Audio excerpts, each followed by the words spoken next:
বাংলা রান্নাঘর চ্যানেলে তোমাদের সবাইকে স্বাগত জানিয়ে আরও একটা নতুন রেসিপি নিয়ে হাজির হয়ে গেলাম। আজকে কিন্তু গুজরাটের খুবই ফেমাস একটা রেসিপি তোমাদের সঙ্গে শেয়ার করব, সেটা হচ্ছে ঢোকলা বা খমন ঢোকলা। ঢোকলা রেসিপিটা তৈরি করব ইনস্ট্যান্ট, তবে কোনো রকম ইনো এর মধ্যে কিন্তু ইউজ হবে না। ইনো ছাড়াই খুব সহজে ইনস্ট্যান্ট ঢোকলা কিভাবে ঘরে বানিয়ে নিতে পারো সেই রেসিপিটাই শেয়ার করছি। পুরোটা দেখো, আশা করছি তোমাদেরও রেসিপিটা ভালো লাগবে। তাহলে চলো রেসিপিটা এবার শুরু করা যাক।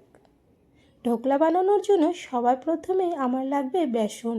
1 কাপ বেসন নিয়েছি আর বেসনটাকে চেলে নিচ্ছি। এইভাবে করে একটু চেলে নিলে কিন্তু বেসনের মধ্যে কোনো রকম দানা বা গুটি থাকলে সেগুলো আলাদা হয়ে যাবে এবং এটা মেশাতে সময় খুব সুন্দরভাবে কিন্তু মেশানো হবে, স্মুথ হবে ব্যাটারটা। এবার এর মধ্যে আমি পরিমাণ মতো লবণ, বড় চামচের 1 চামচ দিয়েছি চিনি, তার সঙ্গে হাফ চামচ দিয়েছি বেকিং সোডা, এর সঙ্গে হাফ চামচ দিয়েছি সাইট্রিক অ্যাসিডের পাউডার, যেটা যে কোনো ফার্মেসিতে তোমরা পেয়ে যাবে। মিষ্টির দোকানে ছানা কাটানোর জন্যও কিন্তু এটা ইউজ করে থাকে। এবার ভালো করে সব কিছুকে মিশিয়ে নিয়েছি। এর মধ্যে কালারের জন্য দিয়ে দিলাম হলুদ গুঁড়ো 1/4 চামচ। দেখবে ঢোকলাগুলোর কালার কিন্তু বেশ ইয়েলো হয়, সেটা কিন্তু এই হলুদ গুঁড়ো দিয়েই কালারটা ইয়েলো করা হয়। এবার ভালো করে মিশিয়ে নিয়ে এর মধ্যে অ্যাড করতে হবে টক দই। টক দইটাকে হালকা করে একটু ফেটিয়ে নিয়ে এর মধ্যে অ্যাড করে দিয়েছি, তবে খেয়াল রাখবে টক দইটা যেন খুব বেশি পুরনো বা খুব বেশি টক না হয়, সেক্ষেত্রে কিন্তু টেস্টটা ভালো আসবে না। এবার ভালো করে একটু মিশিয়ে নিয়ে এর মধ্যে অ্যাড করে দিতে হবে রিফাইন অয়েল। এখানে আমি 3 চামচের মতো রিফাইন অয়েল নিয়েছি।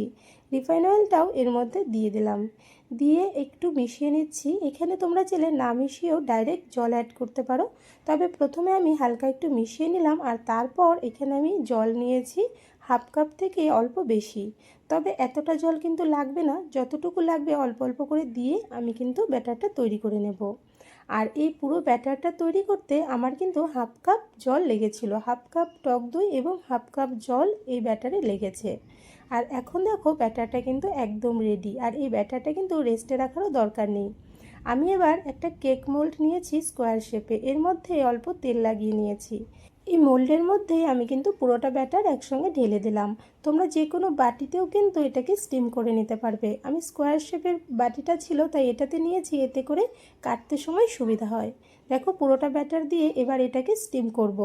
এইদিকে আগের থেকে কড়াইয়ের মধ্যে বেশ খানিকটা জল গরম করে তার মধ্যে একটা স্ট্যান্ড রেখেছিলাম। এবার জলটা ফুটছে, এই সময় ব্যাটারটা এর মধ্যে বসিয়ে দিলাম। বসিয়ে ঢাকনা দিয়ে ঢেকে এটাকে আমি 10 থেকে 15 মিনিট মিডিয়াম আঁচে স্টিম করে নেব। এদিকে প্রায় 15 মিনিটের মতন হয়ে গেছে, ঢাকনাটা খুলে নিলাম। আর এটা কিন্তু খুব সুন্দরভাবে স্টিম করা হয়ে গেছে। স্টিম করা হয়ে গেলে উপরটা কিন্তু বেশ সুন্দর ড্রাই হয়ে যাবে এবং ফ্লাফি হয়ে যাবে। তোমরা হাত দিয়ে এরকমভাবে হালকা হালকা করে চেপে দেখতে পারো, চাইলে চাকু দিয়েও চেক করে নিতে পারো। এইদিকে ঢোকলাটা আমি নামিয়ে রেখেছিলাম আর এটা কিন্তু এখন অনেকটাই ঠান্ডা হয়ে গেছে। গরম অবস্থায় ঢোকলাটা কিন্তু বের করার চেষ্টা করবে না, তাহলে কিন্তু ভেঙে যেতে পারে, যেহেতু খুব নরম থাকে। ঠান্ডা হওয়ার পর সাইডগুলো চাকু দিয়ে একটু ছাড়িয়ে নিয়ে এবার একটা প্লেট দিয়ে উল্টো করে দিলাম, আর খুব সহজেই কিন্তু এটা বের হয়ে আসবে। দেখো কতটা সুন্দর ফ্লাফি হয়েছে আর কতটা সুন্দর হয়েছে দেখতে। এবার ঢোকলাটাকে আমি কেটে নিচ্ছি, আর কত সহজেই দেখো কাটা হয়ে যাচ্ছে। কাটতেও কিন্তু বেশ ভালো লাগে, বেশ অনেকটা সফট, খুব সুন্দরভাবে কাটা হয়ে যায়। আর কতটা সফট হয়েছে আবারও একটু তোমাদের দেখিয়ে দিচ্ছি আমি।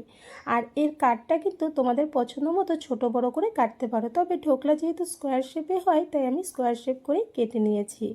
এইবার ঢোকলার জন্য তৈরি করব ফোড়ন বা তড়কা। তার জন্য কড়াইতে অল্প একটু সর্ষের তেল গরম করে নিয়ে 2টো শুকনো লঙ্কা ফাটিয়ে এর মধ্যে দিয়ে দিলাম, তার সঙ্গে 1 চামচ কালো সর্ষে আর অল্প একটু সাদা তিল ফোড়নে দিয়েছি। হালকা করে একটু নেড়েচেড়ে ভেজে নিয়েছি। এবার এর মধ্যে দিয়ে দিলাম কারি পাতা।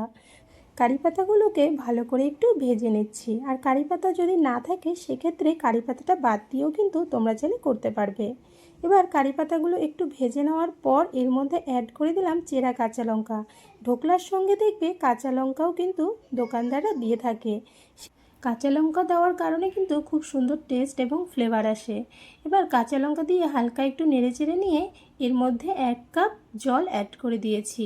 এবার এর মধ্যে পরিমাণ মতো লবণ দিয়ে দিলাম। খেয়াল রাখবে ঢোকলার মধ্যে কিন্তু লবণ আছে, তাই সেই অনুযায়ী লবণ অ্যাড করতে হবে। এর সঙ্গেই 1 চামচ চিনি দিয়ে ভালো করে জলটাকে ফুটিয়ে নিয়েছি। যখন ভালো করে ফুটে উঠেছে এর মধ্যে অ্যাড করে দিতে হবে লেবুর রস। ঢোকলার টেস্টটা কিন্তু টক ঝাল মিষ্টি টাইপের হয়, তাই অল্প লেবুর রস অবশ্যই অ্যাড করবে। এবার ভালো করে আরও 2 মিনিটের মতন এই জলটাকে ফুটিয়ে নিয়েছি। এটা কিন্তু একদম রেডি হয়ে গেছে। এবার এই গরম গরম জলটাই ঢোকলার উপরে এভাবে করে ছড়িয়ে দেব, যাতে করে সবগুলো ঢোকলার উপরে খুব সুন্দরভাবে জল পড়ে এবং সবগুলো ঢোকলা এই জলে পুরো ভিজে যায়। এইদিকে দেখো ঢোকলাগুলো আমার একদম রেডি হয়ে গেছে। এবার এগুলোকে পরিবেশন করার পালা। এইভাবে করে এই খামন ঢোকলা বা ঢোকলা তোমরা কিন্তু খুব সহজেই ঘরে বানিয়ে নিতে পারবে যে কোনো সময়, সেটাও আবার উইদাউট ইনো। এই ঢোকলা রেসিপিটা তোমাদের কাছে কেমন লেগেছে অবশ্যই কিন্তু কমেন্টসে জানিও। ভালো লাগলে লাইক শেয়ার করো। আর এই চ্যানেলে নতুন হয়ে থাকলে চ্যানেলটাকে সাবস্ক্রাইব করে আমার পাশে থেকো এইরকমই আরও নতুন নতুন রেসিপি ভিডিওর আপডেট সবার প্রথমে পাওয়ার জন্য। আর এইরকমই আরও একটা রেসিপি নিয়ে আবারও দেখা হবে। আজকের জন্য বাই বাই।